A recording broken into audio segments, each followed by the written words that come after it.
Audiencia General, 14 de marzo de 2012. Queridos hermanos y hermanas, con la catequesis de hoy quiero comenzar a hablar de la oración en los Hechos de los Apóstoles y en las cartas de San Pablo. Como sabemos, San Lucas nos ha entregado uno de los 4 evangelios dedicado a la vida terrena de Jesús, pero también nos ha dejado el que ha sido definido el primer libro sobre la historia de la Iglesia, es decir, los Hechos de los Apóstoles. En ambos libros, uno de los elementos recurrentes es precisamente la oración, desde la de Jesús hasta la de María, la de los discípulos, la de las mujeres y la de la comunidad cristiana. El camino inicial de la Iglesia está marcado ante todo por la acción del Espíritu Santo, que transforma a los apóstoles en testigos del resucitado hasta el derramamiento de su sangre, y por la rápida difusión de la palabra de Dios hacia Oriente y Occidente. Sin embargo, antes de que se difunda el anuncio del Evangelio, San Lucas refiere el episodio de la ascensión del resucitado.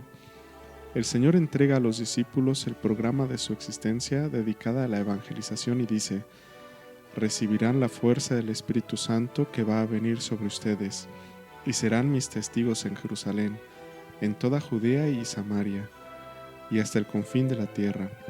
En Jerusalén los apóstoles, que ya eran solo 11 por la traición de Judas Iscariote, se encuentran reunidos en casa para orar, y es precisamente en la oración como esperan el don prometido por Cristo resucitado, el Espíritu Santo. En este contexto de espera entre la Ascensión y Pentecostés, San Lucas menciona por última vez a María, la Madre de Jesús, y a sus parientes. A María le dedicó las páginas iniciales de su Evangelio, desde el anuncio del ángel hasta el nacimiento y la infancia del Hijo de Dios hecho hombre. Con María comienza la vida terrena de Jesús, y con María inicia también los primeros pasos de la Iglesia. En ambos momentos el clima es la escucha de Dios, el recogimiento. Hoy, por lo tanto, quiero detenerme en esta presencia orante de la Virgen en el grupo de los discípulos que serán la primera iglesia naciente. María siguió con discreción todo el camino de su Hijo durante la vida pública hasta el pie de la cruz, y ahora sigue también con una oración silenciosa el camino de la iglesia. En la Anunciación, en la casa de Nazaret, María recibe al ángel de Dios, está atenta a sus palabras, las acoge y responde al proyecto divino, manifestando su plena disponibilidad. He aquí la esclava del Señor, hágase en mí según tu voluntad. María, precisamente por la actitud interior de escucha, es capaz de leer su propia historia reconociendo con humildad que es el Señor quien actúa. En su visita a su prima Isabel, prorrumpe en una oración de alabanza y de alegría, de celebración de la gracia divina, que ha colmado su corazón y su vida convirtiéndola en Madre del Señor. Alabanza, acción de gracias, alegría. En el cántico del Magnificat, María no mira solo lo que Dios ha obrado en ella, sino también lo que ha realizado y realiza continuamente en la historia. San Ambrosio, en un célebre comentario al Magnificat, invita a tener el mismo espíritu en la oración y escribe: cada uno debe tener el alma de María para alabar al Señor. Cada uno debe tener el espíritu de María para alegrarse en Dios. También en el cenáculo en Jerusalén, en la sala del piso superior donde solían reunirse los discípulos de Jesús, en un clima de escucha y de oración, ella está presente antes de que se abran de par en par las puertas y ellos comienzan a anunciar a Cristo Señor a todos los pueblos, enseñándoles a guardar todo lo que Él les había mandado. Las etapas del camino de María desde la casa de Nazaret hasta la de Jerusalén, pasando por la cruz donde el Hijo le confía al apóstol Juan, están marcadas por la capacidad de mantener un clima perseverante de recogimiento, para meditar todos los acontecimientos en el silencio de su corazón ante Dios, y en la meditación ante Dios, comprender también la voluntad de Dios y ser capaces de aceptarla interiormente.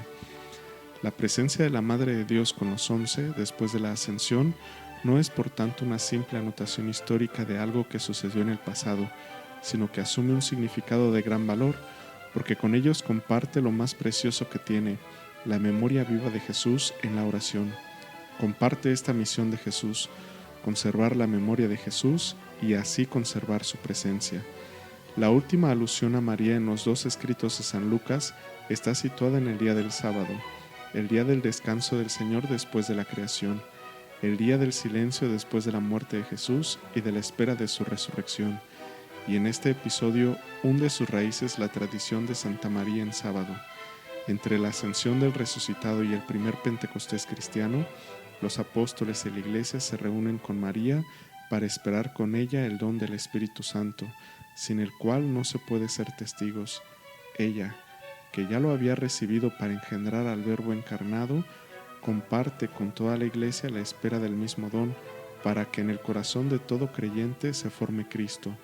Si no hay Iglesia sin Pentecostés, tampoco hay Pentecostés sin la Madre de Jesús, porque ella vivió de un modo único lo que la Iglesia experimenta cada día bajo la acción del Espíritu Santo. San Cromacio de Aquileia comenta así la anotación de los Hechos de los Apóstoles. Se reunió, por tanto, la Iglesia en la sala del piso superior junto con María, la Madre de Jesús, y con sus hermanos. Así pues, no se puede hablar de la Iglesia si no está presente María, la Madre del Señor.